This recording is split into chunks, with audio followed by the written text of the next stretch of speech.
ভাগ্য তার কাছ থেকে কেড়ে নিয়েছে দুই হাত, কিন্তু কেড়ে নিতে পারেনি বেঁচে থাকার স্বপ্ন। হতাশার অন্ধকারে ডুবে না গিয়ে তিনি খুঁজে নিয়েছেন জীবন সংগ্রামের পথ। নিজের সীমাবদ্ধতাকে শক্তিতে পরিণত করে এখন নিজেই চালিয়ে যাচ্ছেন এ সংগ্রাম। প্রতিবন্ধতাকে জয় করে আজ তিনি সমাজের কাছে হয়ে উঠেছেন অনুপ্রেরণার এক জীবন্ত উদাহরণ। জামালপুরের মাদারগঞ্জ উপজেলার গুনারীতলা ইউনিয়নের বাসিন্দা মেহরাব হোসেন নিহাল। ভাগ্যের নির্মম পরিহাসে ছোটবেলায় বাবাকে হারান তিনি।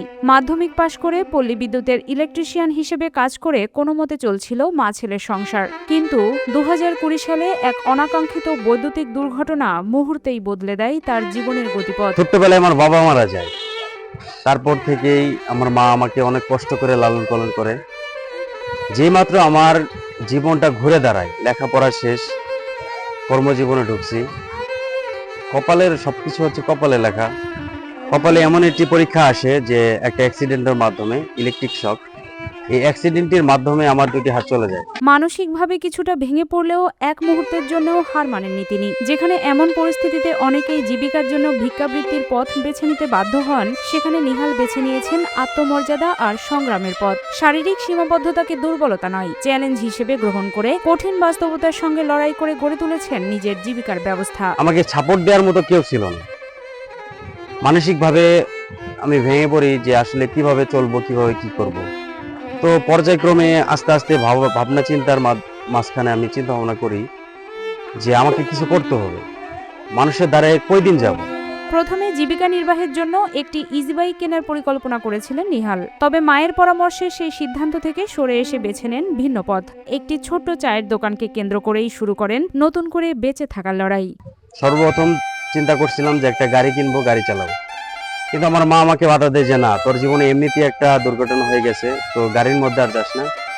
তারপরে পরিপ্রেক্ষিতে চিন্তা ভাবনা করি যে না, তাহলে গাড়িটা যদি রিস্ক হয়ে যায় তাহলে একটা ব্যবসা করাটা পারফেক্ট, কারণ ব্যবসা করলে এক জায়গাতেই। চিন্তা ভাবনা করলাম যে এমন কিছু করতে হবে যেটা সবাই খায়। পরবর্তীতে চিন্তা ভাবনা করি যে চা জিনিসটা সবাই খায়, ছেলে মেয়ে ছোট বড় উভয় সবাই চাটা খায়। তো তারপর থেকে আমি চা স্টল দেই, মনোহারি দোকানের পাশাপাশি চা স্টল দেই। তারপর থেকে ব্যবসার পরিস্থিতির একটু ঘুরে দাঁড়ায়। তার এমন উদ্যোগে প্রশংসায় ভাসছেন স্থানীয়রাও। দুই হাত হারিয়েও যেভাবে তিনি সম্মানের সঙ্গে জীবনযুদ্ধ চালিয়ে যাচ্ছেন, তা এক অনুপ্রেরণা হিসেবেও দেখছেন অনেকেই। অনেকেই আছে কারো হাত একটু ভালো হয়েছে, মানে ভালো অবস্থা বিক্রি করে।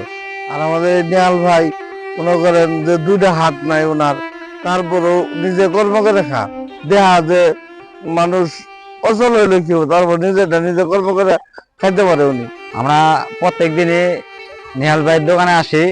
তবে একটা দৃশ্য, নিহাল ভাই যেভাবে আমাদের চা বানিয়ে দেয়, পান দেয়, যেভাবে তার যে একটা ইচ্ছা শক্তি, জানি না মানুষ হাত পা থাকতেও মানুষ কর্ম করে খেতে ইচ্ছা করে না, কিন্তু তিনি যে কর্মের সাথে যে একটা যুদ্ধ করতেছে, এরকম আল্লাহ তাআলা ওনার একটা শক্তি দিছে। তবে নিজের জন্য কোনো সহায়তা চান না নিহাল, বরং তার প্রত্যাশা সমাজে যেসব মানুষ শারীরিক প্রতিবন্ধতাকে নিয়ে প্রতিনিয়ত সংগ্রাম করছেন, তাদের প্রতি যেন সরকার ও সমাজের বিত্তবান মানুষ আরও সহানুভূতিশীল হন।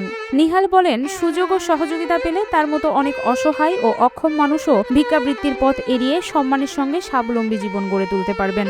দেখেন আমাদের মতো মানুষের কতটা অসুবিধা। একটা এনজিওর কাছে লোন চাইতে যাবো, তারা লোন দিবে না।